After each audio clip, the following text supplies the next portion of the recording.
Bon samedi YouTube, j'espère que vous allez bien. Donc j'ai bu ça de café pendant la première vidéo. On se retrouve aujourd'hui pour la deuxième vidéo de mes réceptions de septembre. Et là, on se concentre sur les romans. Alors, je prends une petite gorgée. Je vous montre ce qui vous attend. Et c'est parti! Ben là, dans le fond, j'ai dit roman, mais on va commencer avec un petit ouvrage ici qui est publié à la maison Fides. Maison d'édition Fides. C'est écrit par la docteure Marie-Claire Sancho. Quand j'ai reçu le service de presse, je ne l'ai pas demandé. Puis c'est à la présentation de Gallimard qui a présenté, dans le fond, l'œuvre que je me suis dit, mon Dieu, mais j'ai besoin de cette œuvre-là dans ma bibliothèque. Il faut que je le lise pour moi parce que ça m'intéresse sincèrement. C'est Colère, peur et joie. Accompagner mon garçon dans ses émotions. Alors là, je vous arrête tout de suite. Je ne sais pas encore, mon bébé, si c'est une petite fille ou un petit garçon. On va attendre la surprise à l'accouchement. Mais j'ai tellement trouvé que c'est vrai qu'on n'accompagne pas les enfants, malheureusement, de la même façon dans leurs émotions. Et de la façon qu'elle nous en parlait de l'ouvrage, j'avais vraiment besoin de me le procurer parce que même si finalement c'est une fille qui est dans mon ventre, ben on s'entend que à l'école, j'ai des garçons que je peux accompagner dans leurs émotions. Dans ma vie, dans mon entourage, il y a plein de garçons, donc j'ai vraiment hâte de le découvrir. J'ai lu seulement le premier chapitre et déjà ça m'interpelle. Alors, si vous avez un garçon ou si vous avez des garçons autour de vous, je pense que c'est vraiment un ouvrage qui va être pertinent pour vous.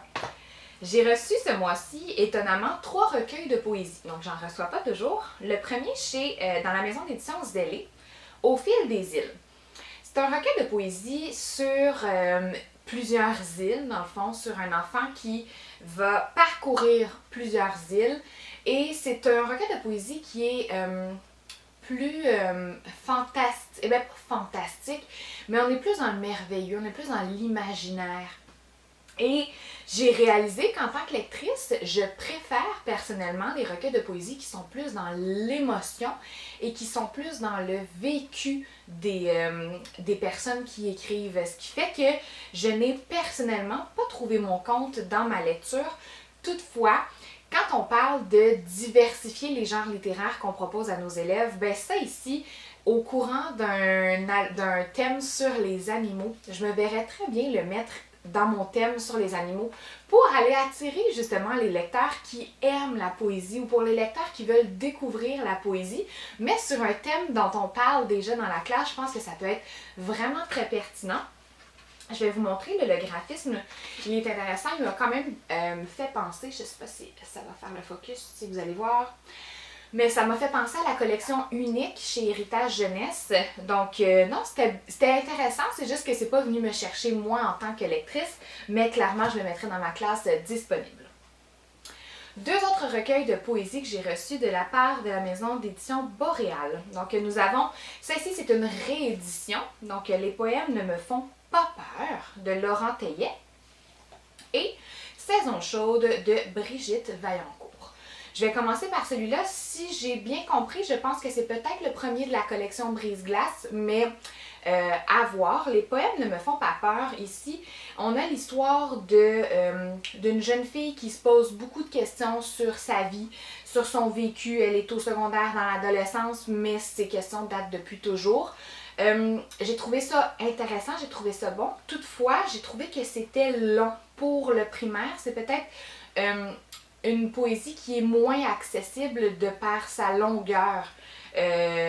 Donc voilà, pour moi c'était un petit peu trop long, mais je pense qu'au secondaire, là, les profs du secondaire vont vraiment s'y retrouver parce qu'on aborde de toute façon l'adolescence.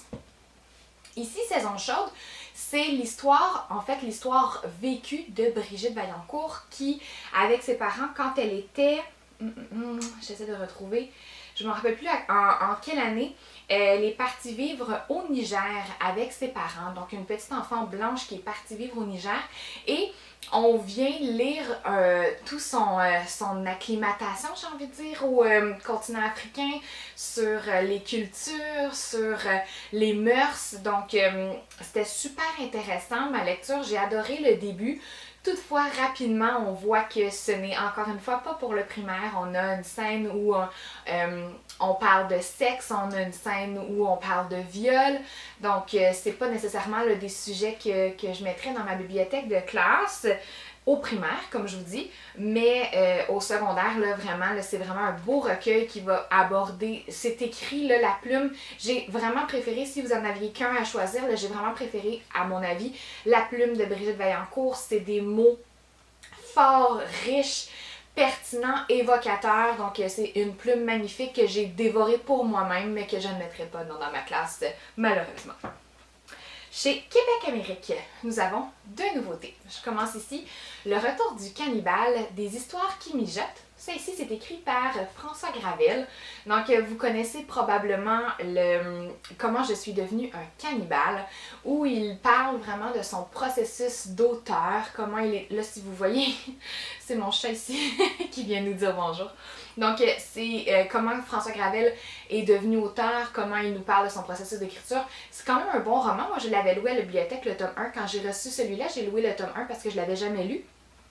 C'est un bon roman, assez dense, j'ai envie de dire. Mais ici, on est complètement ailleurs. C'est comme s'il avait répondu, dans le fond, à toutes les questions que les jeunes lui posaient quand il fait des animations dans les classes. Mais ici, on a plein de débuts d'histoire qu'on pourrait terminer avec les élèves. Plein de déclencheurs, j'ai envie de dire. On a, oui, un aspect un petit peu plus narré où il vient nous parler de son processus d'écriture, mais on se concentre vraiment sur plein de petits...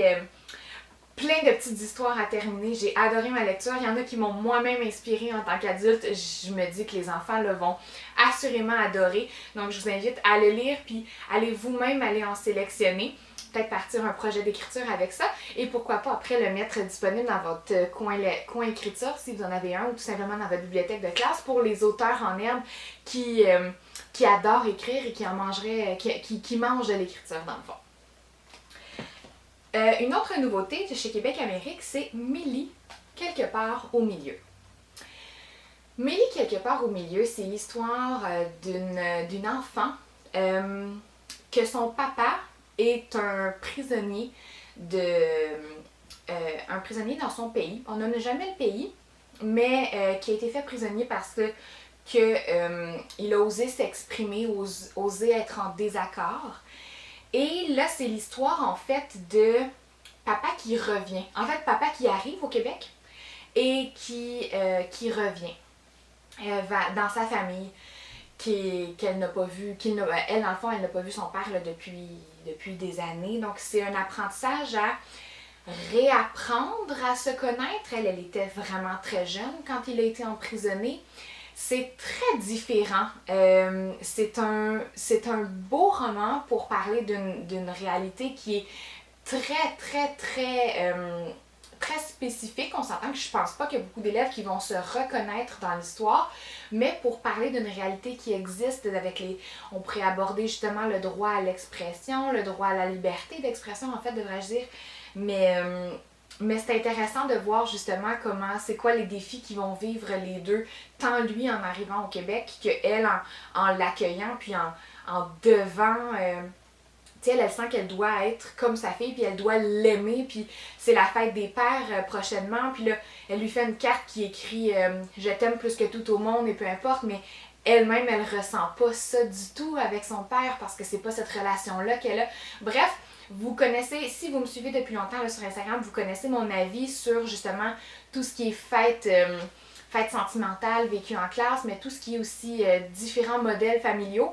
Donc ça, je pense que ça peut être vraiment un beau modèle familial à aborder en classe au 3e cycle quand on veut aborder autre chose qu'une famille nucléaire, de voir qu'il y a plein de genres de modèles et qu'il y en a qui c'est plus difficile là, définitivement que d'autres. Donc très différent, mais j'ai aimé cette différence-là dans le roman.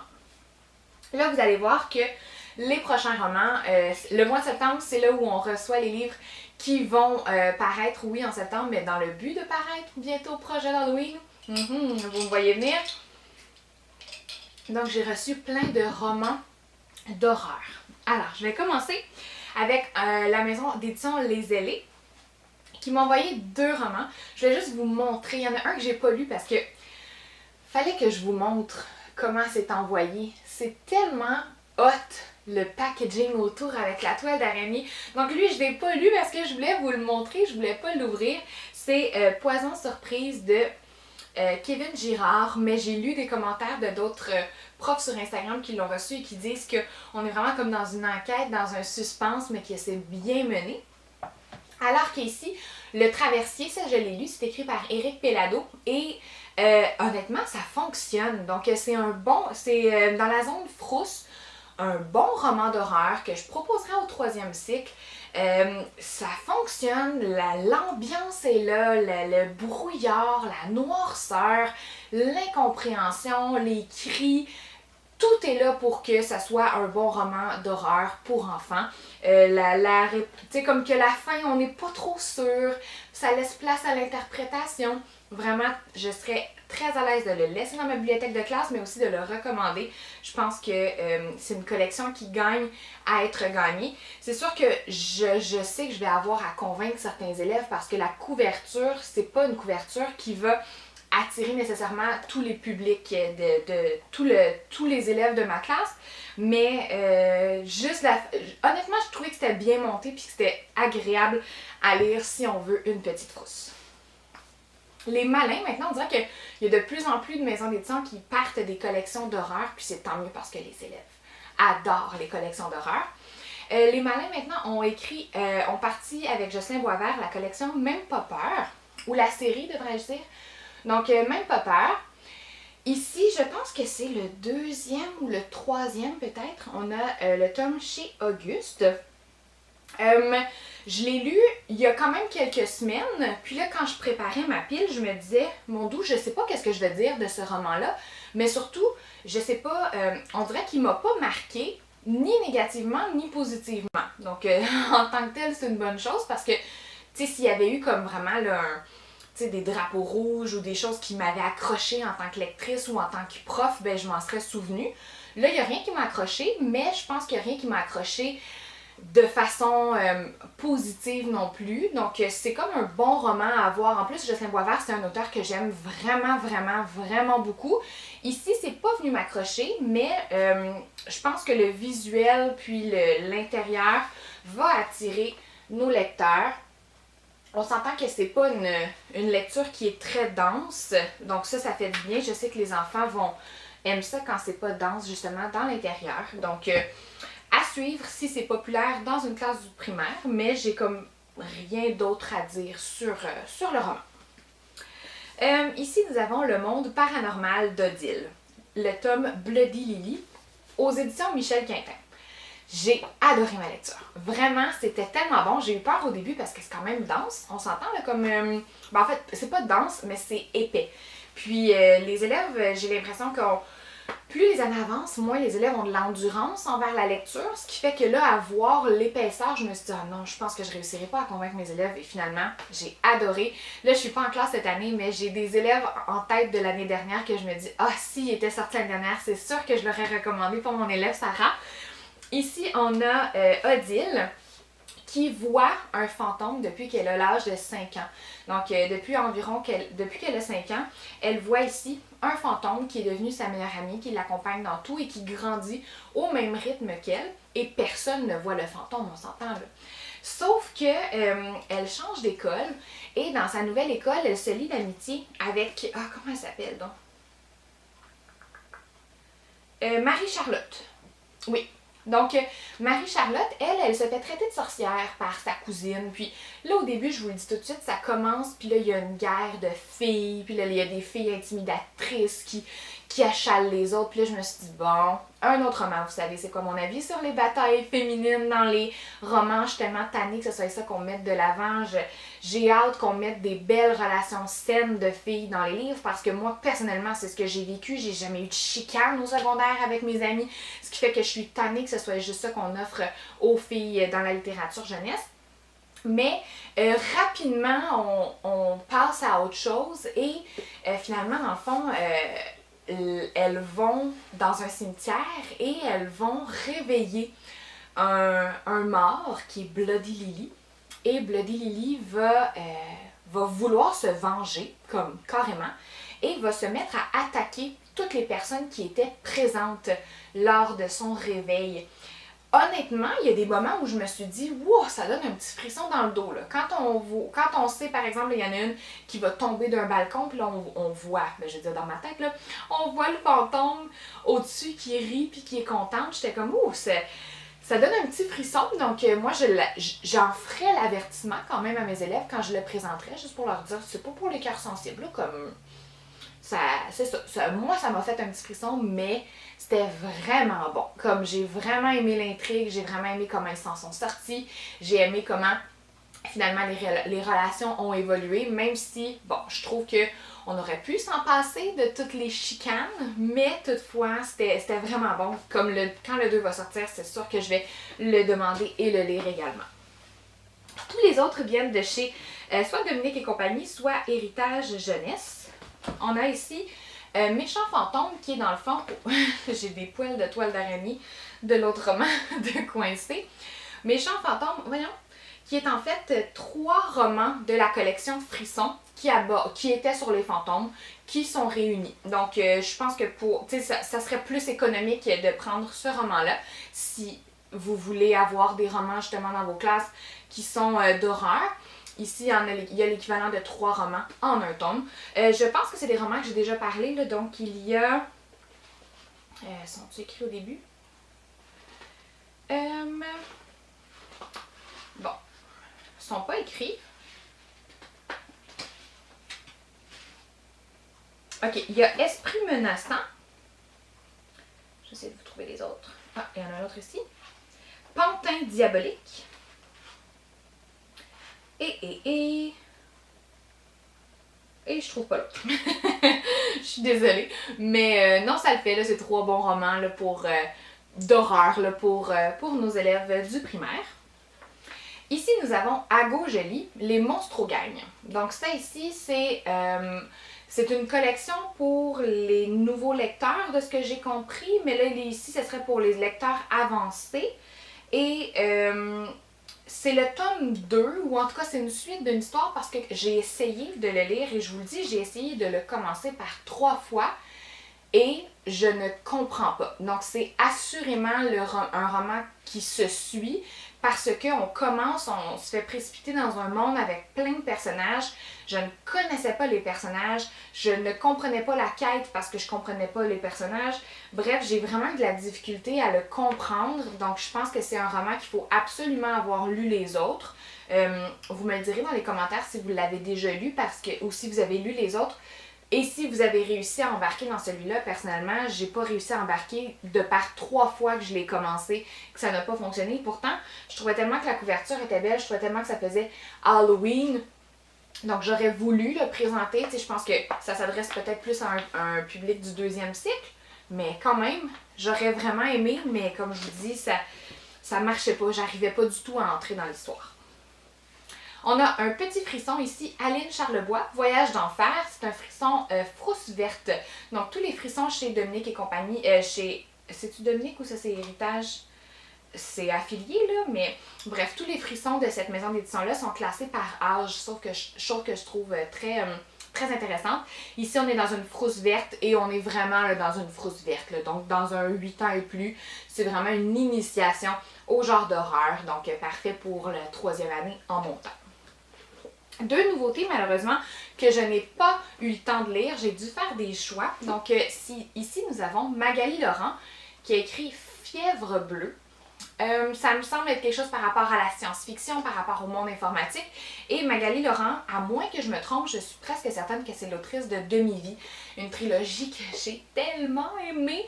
Alors, je suis vraiment contente de découvrir une plume qui va peut-être être différente, quoique dans Demi-vie, il y avait quand même de la science-fiction. Alors, j'ai hâte, je ne l'ai pas lu malheureusement, donc je vais devoir vous tenir au courant. Mais je peux vous montrer l'intérieur définitivement pour les très bons lecteurs, j'ai envie de dire, du 3e cycle et pour le secondaire.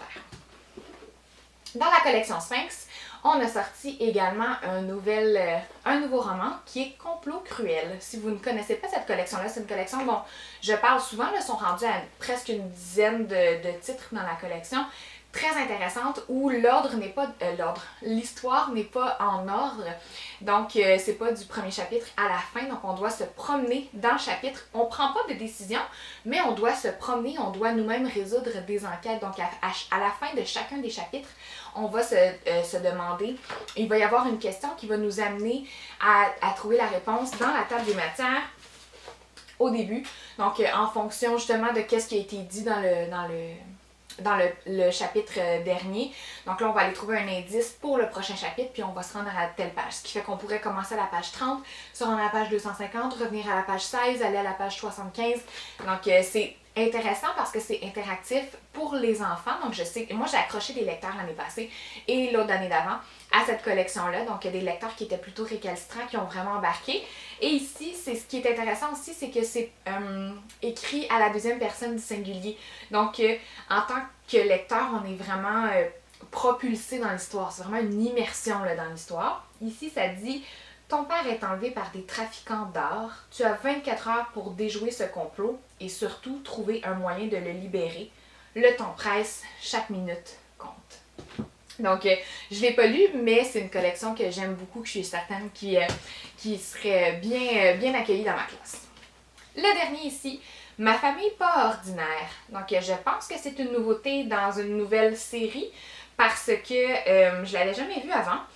C'est intéressant, je ne l'ai pas terminé, donc je pourrais pas vous en dire long, mais ce que j'ai aimé, c'est que on est dans une famille de comme 8 enfants, si je me souviens bien, là. Et je trouve ça intéressant de montrer différents modèles familiaux dans la littérature jeunesse pour nos élèves. Et ici, on vit dans la campagne en plus. Elle prend soin des chèvres parce que sa mère, elle adore les chèvres, elle adore les moutons. Et là, je suis pas encore rendue dans l'intrigue principale, je suis encore dans la situation initiale où on met la table, on présente chacun des personnages, mais à date, j'ai trouvé ça très attachant de la façon que c'était présenté. Le visuel aussi est intéressant. C'est écrit petit, mais c'est tout petit là, comme roman. Il y a parfois même des petites illustrations, donc ça, je sais que ça va plaire aux élèves. Mon seul petit bémol, c'est que les pages sont minces.